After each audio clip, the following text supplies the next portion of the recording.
أعوذ بالله من الشيطان الرجيم بسم الله الرحمن الرحيم يا صاحب الجمال ويا سيد البشر من وجهك المنير لقد نفر القمر لا يمكن الثناء كما كان حقه بعد خدا بزرگ توئی قصہ مختصر جزا اللہ عنا سیدنا و مولانا محمد صلی اللہ علیہ وآلہ وسلم ما هو أهله یا رب لك الحمد كما ينبغي لجلال وجهك وعظيم سلطانك رب اشرح لي صدري ويسر لي أمري واحلل عقدة من لساني يفقه قولي رب زدني علما رب زدني علما رب زدني علما۔ السلام علیکم ورحمۃ اللہ وبرکاتہ۔ میں حافظہ افرا جاوید اسلام آپ سب لوگوں سے مخاطب ہوں۔ اپنے یوٹیوب چینل انفینٹ اسلام میں آپ سب لوگوں کو خوش آمدید کہتی ہوں اور امید کرتی ہوں آپ سب لوگ خیریت سے ہوں گے، زندگی پرسکون، پر اطمینان اور ایمان بالخیر گزر رہی ہوگی۔ سورۃ البقرہ ترجمہ کنز العرفان، اس کی آیت نمبر 206 تک ہم گزشتہ اسباق میں پڑھ چکے۔ آج کے سبق میں ہم سورۃ البقرہ کی آیت نمبر 207 سے باقاعدہ آغاز کریں گے، جس میں رب العالمین ارشاد فرماتا ہے، اور لوگوں میں سے کوئی وہ ہے جو اللہ کی رضا تلاش کرنے کے لیے اپنی جان بیچ دیتا ہے، اور اللہ بندوں پر مہربان ہے۔ اللہ اکبر، میرا پروردگار بندوں پر بڑا مہربان ہے۔ اس آیت میں رب العالمین جو ارشاد فرما رہے ہیں، دیکھیے اگر پچھلے سبق میں ہم دیکھیں کہ ہم نے پچھلے سبق میں جہاں اختتام کیا تھا وہ آیت نمبر 206 تھی، اور اس سے پہلے آیت نمبر 204 205، یعنی ہم نے جو سبق کا اختتام کیا تھا باقاعدہ، اس میں ہم نے منافقین کی علامات پڑھی، اور ہم نے دیکھا کہ رب العالمین کیا کہتا ہے کہ میں واللہ لا یحب الفساد، اللہ فساد کرنے والوں کو، منافقین کو پسند نہیں کرتا ہے۔ اب اس آیت میں اللہ تعالیٰ اپنے نیک بندوں کا ذکر کر رہا ہے، اور اللہ تعالیٰ کیا فرما رہا ہے کہ لوگوں میں سے کچھ ایسے بھی ہیں جو رضائے الہی تلاش کرنے کے لیے اپنی جان تک بیچ ڈالتے ہیں۔ اس کا شان نزول کچھ اس طرح سے ہے کہ حضرت صہیب رومی رضی اللہ تعالیٰ عنہ مکہ مکرمہ سے ہجرت کر کے مدینہ منورہ کی طرف چل دیے نبی پاک صلی اللہ علیہ وآلہ وسلم کی خدمت میں حاضر ہونے کے لیے۔ تو مشرکین کی ایک بڑی جماعت اس نے راستے میں آپ کا تعاقب کیا، آپ کا پیچھا کیا، تو آپ اپنی سواری سے اترے اور اپنے سارے کے سارے تیر اپنے ترکش سے نکال کے فرمانے لگے کہ اے قریش، تم میں سے کوئی بھی میرے قریب نہیں آ سکتا جب تک کہ میں تیر مارتے مارتے تمام ترکش خالی نہ کر دوں، اور پھر جب تک تلوار میرے ہاتھ میں رہے اس سے میں تم سب کو مار دوں گا، اور اگر تم میرا مال چاہو جو مکہ مکرمہ میں نے دفن کیا ہوا ہے، میں اس مال کا پتہ تمہیں دے دوں گا، لیکن تم میرا رستہ نہیں روکو۔ تو اس پر وہ تمام کے تمام لوگ راضی ہو گئے۔ آپ نے کیا کہا کہ میں اپنی تلوار سے تمہیں مار دوں گا، میں تمہیں ماروں گا، اور اگر تمہیں میرا مال چاہیے تو میں تمہیں اس شرط پہ، یعنی میں تمہیں دے سکتا ہوں، پتہ بتا سکتا ہوں، اگر تم میرا رستہ نہ روکو۔ وہ تمام کے تمام لوگ اس پہ راضی ہو گئے، اور آپ نے اپنے تمام تر مال کا پتہ بھی ان کو دے دیا کہ بس اس لیے میں نبی پاک کی خدمت میں حاضر ہو جاؤں۔ لیکن جب آپ نبی پاک صلی اللہ علیہ وآلہ وسلم کی خدمت میں حاضر ہوئے تب یہ آیت کریمہ نازل کی، اور حضور اقدس صلی اللہ علیہ وآلہ وسلم نے یہ آیت تلاوت فرمائی اور ارشاد فرمایا کہ تمہاری یہ جاں فروشی بڑی نفع بخش تجارت ہے۔ اللہ اکبر۔ ابن عساکر میں یہ درج ہے، اور اس میں کیا بات بیان کی جا رہی ہے؟ رب العالمین کے خالص بندے کون؟ جو سب سے اچھے ہیں، اور اس قدر اچھے اور اس قدر جاں باز بہادر ہیں کہ جو محض رضائے الہی کی طلب میں اپنی جان تک فروخت کر ڈالتے ہیں، مالک کے سپرد اپنی جان اپنا مال کر دیتے ہیں کہ مالک تو راضی ہو جا۔ مجھے ایک شعر اس پر یاد آ گیا کہ جاں جو دی ہوئی اسی کی تھی، جاں جو دی ہوئی اسی کی تھی، حق تو یہ ہے کہ حق ادا نہ ہوا۔ یعنی ہم جہاں بھی رب العالمین کی راہ میں دے دیں تو حق تو ہمارا پھر بھی ادا نہیں ہوتا، جہاں بھی پروردگار نہیں ہمیں دی، ہمارا اپنا تو کچھ نہیں ہے۔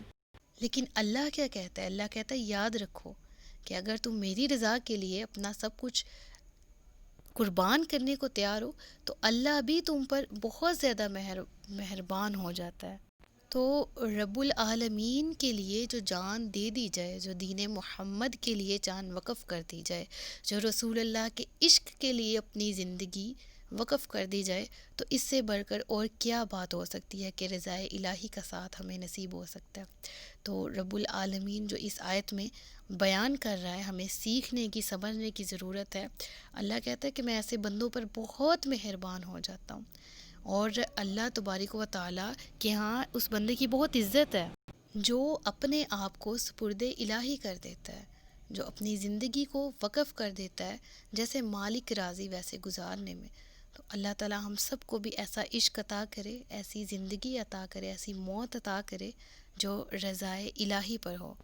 اور یہ آیت کے الفاظ دل کو علیحدہ طرح سے چھو رہے ہیں۔ اگر میں آپ سے شیئر کروں کہ اگر یہ حصہ پڑھیں اور لوگوں میں سے کوئی وہ ہے جو اللہ کی راہ رضا تلاش کرنے کے لیے اپنی جان بیچ دیتا ہے، اے اللہ کاش ہم لوگوں کا بھی شمار ان لوگوں میں ہو جائے، اے کاش ہم لوگ بھی یہ بات سمجھ پائیں کہ دین اسلام، دین محمدی، عشق محمد، رضائے الہی کے لیے ہمارے قریب، ہمارے دل میں کوئی اور چیز ان تمام چیزوں سے افضل نہیں ہونی چاہیے۔ ہم اپنا تن، من، دھن رضائے الہی کے لیے، اپنے دین اسلام کے لیے وقف کرنے کے لیے ہر دم تیار ہوں، اور اللہ ہم سے راضی بھی ہو جائے، آمین۔ اگلی آیت ہے آیت نمبر 208، اے ایمان والو اسلام میں پورے داخل ہو جاؤ اور شیطان کے قدموں پر نہ چلو، بے شک وہ تمہارا کھلا دشمن ہے۔ اس آیت میں صاف الفاظ میں بات بیان کی جا رہی ہے۔ امید کرتی ہوں کہ آپ کو بھی یہ فیل ہو رہی ہوگی یہ آیت، اس کا ترجمہ، اس کی تفسیر کیا بیان کر رہا ہے رب العالمین۔ اے ایمان والو اسلام میں پورے داخل ہو جاؤ۔ میں اکثر کہا کرتی ہوں اپنے لیکچرز میں کہ مومن کون ہے، مسلمان کون ہے؟ سمیعنا و اطعنا، اے اللہ ہم نے سنا، اے اللہ ہم نے اطاعت کی۔ یعنی جب عشق ہو جائے، جب محبت ہو جائے، تو پھر اگر مگر ایسے ویسے کیا کیوں نہیں کیا جاتا، بس یہ کہ مالک کا جو حکم ہے اس کے آگے اپنے سر کو جھکا دینا ہے۔ اسلام میں ظاہری اور باطنی دونوں طریقے سے داخل ہو جاؤ، مکمل طور پر داخل ہو جاؤ۔ مسلمان ہو کر دوسرے مذاہب کی طرف محبت اختیار کرنا، ان کی جیسا لباس خود پسند کرنا، ان جیسا بننے کی کوشش کرنا، ان جیسی مینٹیلٹی رکھنا، ان جیسے رسم و رواج کو فالو کرنا، یہ مسلمان کو زیب نہیں دیتا۔ مسلمان ہو کر دوسرے مذاہب یا جو دوسرے کفار ہیں ان کی رعایت کیسی، ان جیسا دکھنا کیسا، ان جیسا سوچنا کیوں؟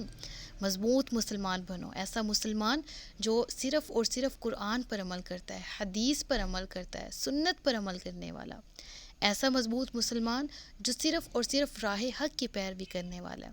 اور کہیں تم یہ راہ حق کو چھوڑ کر شیطان کے راستے کو اختیار نہ کر لینا، اور نہ شیطان کے قدموں پر چلو۔ قدموں پر چلنے سے مراد اس کی پیروی کرنا ہے، کیونکہ وہ تمہارا کھلا دشمن ہے۔ کھلا دشمن کیوں کہا گیا؟ چونکہ وہ تمہاری وجہ سے ذلیل ہوا تھا۔ کس وجہ سے ذلیل ہوا تھا؟ اگر ہم سورۃ البقرہ کے پہلے سپارے کی طرف جائیں تو ہم نے جب حضرت آدم علیہ السلام کا واقعہ پڑھا تھا تو ہم نے اس میں دیکھا تھا کہ شیطان جو ہے وہ جنت سے نکال دیا گیا تھا۔ اور کیوں؟ کس وجہ سے کہ اس نے حضرت آدم علیہ السلام سے حسد کیا تھا، اس نے تکبر کیا تھا، اور اس کی وجہ سے اس کو جنت سے نکال دیا گیا تھا۔ تو اب وہ تمہیں بھی جنت سے دور رکھنا چاہتا ہے، اور وہ تمہیں بھی ذلیل کرنا چاہتا ہے۔ دولت ایمان جو تمہارے پاس ہے وہ اس کی طاق میں ہے کہ تم غفلت سے کام لو اور یہ ایمان جیسی دولت تمہارے ہاتھ سے چھن جائے، اور جو تم مسلمان ہو جس طرح کے تمہارے عقائد ہیں وہ تم سے لینا چاہتا ہے، چھیننا چاہتا ہے، تمہیں گناہ کی طرف مائل کرنا چاہتا ہے۔ وہ تو یہ چاہتا ہے، اس نے اس وقت بھی رب العالمین سے مہلت دی تھی کہ میں بہکاؤں گا اسی اولاد آدم کو کہ یہ میرے ساتھ اگر میں جہنم میں جا رہا ہوں تو یہ بھی جائیں۔ تو پروردگار نے کیا کہا تھا میں تجھے مہلت دی، لیکن تیرا داؤ میرے نیک بندوں پر نہیں چل سکتا۔ تو وہ نیک بندے کون ہیں؟ کیا اس سے مراد محض نیک اولیاء اللہ، ولی اللہ مراد ہے؟ نہیں، اس سے مراد تمام لوگ ہیں جو نیکی کی راہ پر ہیں، جو نیکی تلاش کرنے کی کوشش میں ہیں۔ میں اور آپ ہیں، ہمیں بھی نیک بننا ہے، ہمیں بھی ایسا بننا ہے کہ شیطان ہم پر اپنا کوئی داؤ نہ چلا سکے، ہم پر کوئی وار نہ کر سکے۔ ہمیں شیطان کی پیروی نہیں کرنی ہے. ہم اولاد آدم ہیں. ہم نے آدم علیہ الصلاۃ والسلام سے، ان کی لائف سے سیکھنا ہے. ہمیں رسول اللہ صلی اللہ علیہ وآلہ وسلم کی لائف سے سیکھنا ہے، جو کہ جب بشریت کی حالت میں تھے، اور کیا کمال کے بشر، جو جن جیسا دنیا میں نہ پہلے تھا، نہ کوئی اس وقت تھا، نہ قیامت تک کوئی آئے گا. وہ کامل، پیر کامل ذات، ہمیں ان کی پیروی کرنی. شیطان کھلا دشمن ہے. قرآن مجید میں صاف الفاظ میں یہ بات بیان ہے. اب ہم پہ ڈیپینڈ کر رہا ہے کیا اولاد آدم کیا کرتی ہے. فیصلہ سامنے ہے، پتہ ہے، معلوم ہے شیطان کھلا دشمن ہے. اب تم پر فیصلہ ہے کہ تم کدھر جاتے ہو. اپنے لیے چناؤ کس چیز کا کرتے ہو، جنت کا کرتے ہو یا جہنم کا کرتے ہو. اور اپنے لیے تو مومن اور ہر کوئی چاہتا ہے کہ وہ ہمیشہ ابدی کامیابی حاصل کرے اور جنت میں جائے. تو پھر جنت میں جانے کے لیے کیا کرنا ہے؟ ہم اولاد آدم ہیں، جنت سے آئے ہیں، جنت میں ہی جانا ہے، جنت ہی ہمارا ٹھکانہ ہے. اس کے لیے کرنا کیا ہے؟ ایک جہد مسلسل کرنی ہے، ایک سفر مسلسل کرنا ہے. کون سا سفر کرنا ہے؟ محبوب رب کی اطاعت کر کے رضائے رب کو پانا ہے. جنت ہی سے آئے ہیں، جنت میں ہی جانا ہے. تو ہمیں شیطان کی پیروی نہیں کرنی اور ذلیل و رسوا نہیں ہونا، نہ دنیا میں نہ آخرت میں. اور ہمیں اولاد آدم کو، تمام لوگوں کو اسی چیز کی ضرورت ہے کہ ہم رسول اللہ صلی اللہ علیہ وآلہ وسلم کی پیروی کرتے ہوئے، قرآن کریم کو اپناتے ہوئے، قرآن کریم کی جو بیانات ہیں، احکامات ہیں، ان پر عمل کرتے ہوئے اپنی زندگی گزاریں. اپنے ایمان کو ہمیں مضبوط بنانا ہے. یہ ہمیشہ یہ بات یاد رکھیں کہ مشرکین جیسا، کفار جیسا لباس پہننا اور بے دینوں جیسی اپنے معاشرے کا نظام ویسا بنانا جیسا ان کفار کا ہے، یہ داڑھی اپنی منڈوا لینا مرد حضرات کے لیے، یہ ساری کی ساری کیا ایمانی کمزوری کی علامت ہے. جب مسلمان ہو گئے تو اپنی سیرت، اپنی صورت، اپنا ظاہر، اپنا باطن، اپنی عبادات، اپنی معاملات، چاہے دینی ہیں دنیاوی ہیں، اپنا رہن سہن، میل برتاؤ، یہ تمام کے تمام امور، یہ زندگی گزارنے کے طریقے، تجارت کا طریقہ، ملازمت کا طریقہ، تمام وہی اپناؤ جو تمہارے دین میں ہے. جیسے تجارت، کن کن کاموں سے، کون سی تجارت ہمیں منع کی گئی، جو ہم پر حرام ہے؟ کیا رشوت لینا اور دینا. تو ہم کیوں یہ سود پر بڑے بڑے بینک بیلنس قائم کیے ہوئے ہیں؟ کیوں رشوت ہمارے درمیان اس قدر عام ہو گئی؟ اللہ کہہ رہا ہے اسلام میں پورے داخل ہو جاؤ. تو جو احکامات ہیں ان پر مکمل طور پر عمل کرنا ہے. تو یہ ہمیں معلوم ہوا کہ مسلمان کا کسی دوسرے مذاہب یا دوسرے دین والوں کے لیے ان کی مشابہت رکھنا، ان کے جیسا بننے کی کوشش کرنا، یہ سب شیطانی دھوکے ہیں. اور یہ سب شیطانی دھوکے میں آنا ہی ہے، جس کے بارے میں قرآن کہہ رہا ہے اِنَّهُ لَكُمْ عَدُوٌّ مُّبِينٌ. شیطان تمہارا کھلا دشمن ہے. اگلی آیت نمبر 209. اور اگر تم اپنے پاس روشن دلائل آ جانے کے بعد بھی لغزش کھاؤ تو جان لو کہ اللہ زبردست حکمت والا ہے. یعنی اس آیت میں اللہ کیا کہہ رہا ہے کہ واضح دلیلوں کے باوجود تمہارے پاس حق بھی آ گیا، تمہارے سامنے باطل بھی واضح ہو گیا، تمہیں پتہ بھی لگ گیا شیطان کھلا دشمن ہے، تمہیں معلوم ہو بھی گیا کہ قرآن، حدیث سننا یہ زندگی گزارنے کے لیے ضروری ہے، دین اسلام پر قائم رہنے کے لیے ضروری ہیں، دین اسلام میں شامل ہونے کے لیے ان چیزوں کی بہت ضرورت ہے. اور رسول اللہ اور اللہ کے جتنے بھی انبیاء گزرے، ان تمام نے دین توحید، حق پرستی، ایک اللہ کی عبادت کی جو تلقین کی، ان تمام کے تمہارے سامنے ہونے کے باوجود بھی اگر تم اسلام میں پورے داخل ہونے سے دور ہو اور اسلام کی راہ کے خلاف روش اختیار کیے ہوئے، وہ خواہ کسی بھی قسم کی ہو، تو یہ تمہارا سخت جرم ہے. علم کے باوجود بھی بے عملی بے حد جہالت ہے. تو اللہ کہتا ہے فَاعْلَمُوا أَنَّ اللَّهَ عَزِيزٌ حَكِيمٌ. ایسے لوگوں جان لو کہ اللہ غالب ہے، اللہ حکمت والا ہے. رب العالمین زبردست حکمت والا ہے. رب العالمین فرماتا ہے کہ تمہارے پاس حقانیت اسلام کی کھلی ہوئی دلیلیں آ چکی ہیں. قرآن کریم، صاحب قرآن محمد صلی اللہ علیہ وآلہ وسلم، ان کے معجزات، سب کچھ پہنچ گیا ہے تمہارے پاس. اب بھی اگر تم سیدھے راستے سے ڈگمگا گئے تو یاد رکھو کہ اللہ بہت غالب بھی ہے، تم اس سے بچ نہیں سکتے، اور وہ حکمت والا بھی ہے. یعنی کہ بے دینوں کو جنت میں اور پرہیزگاروں کو جہنم میں نہیں بھیجے گا. وہ ہر ایک کو اس کا حق دینا اس کی حکمت کا تقاضا ہے، لہٰذا نیک بن جاؤ تاکہ تم بہتر اجر بہتر جزا پاؤ بروز قیامت۔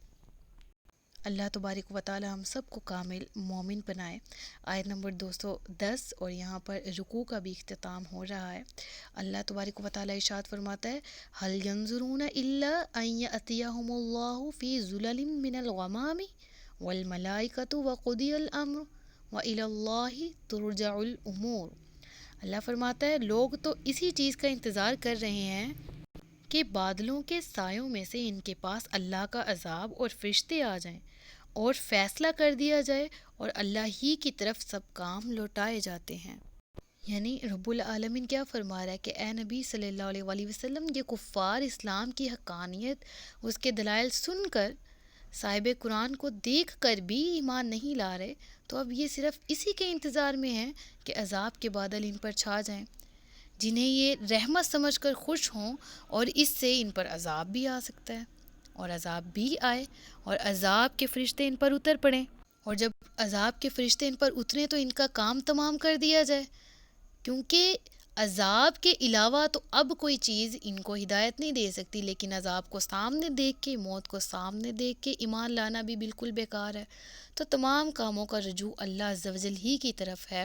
تو یہ کس کے بھروسے پر اتنی اسلام کی مخالفت کر رہے ہیں کہ ان کو اس چیز کا علم نہیں کہ اللہ کی پکڑ سے انہیں کوئی نہیں بچا سکتا، لہٰذا دنیا میں اس طرح کے اعمال کریں کہ آخرت میں وہ نیکی اور پرہیزگاری کی وجہ سے انعام پائیں، نہ کہ دنیا میں برے جو اعمال ہیں کرنے کی وجہ سے آخرت میں عذاب کے مستحق ہوں۔